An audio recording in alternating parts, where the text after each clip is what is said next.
بسم اللہ الرحمن الرحیم، اللہم صلی علی محمد و آل محمد۔ آج کا ہمارا سبق ہے مکتوب نمبر 48۔ یہ مولا امیر کائنات علی ابن ابی طالب علیہ السلام نے معاویہ ابن ابی سفیان کے بارے میں لکھا۔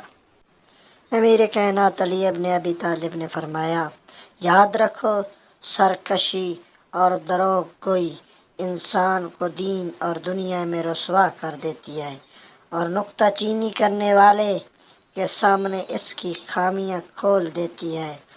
تم جانتے ہو کہ جس چیز کا ہاتھ سے جانا ہی طے ہے اسے تم پا نہیں سکتے۔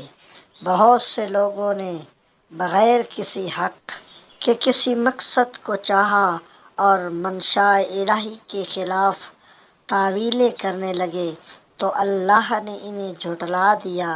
لہذا تم بھی اس دن سے ڈرو جس میں وہی شخص خوش ہوگا جس نے اپنے اعمال کے نتیجے کو بہتر بنا لیا ہو، اور وہ شخص نادم و شرمسار ہوگا جس نے اپنی بھاگ دوڑ شیطان کو تھما دی اور اس کے ہاتھ سے اس نے چھیننا چاہا۔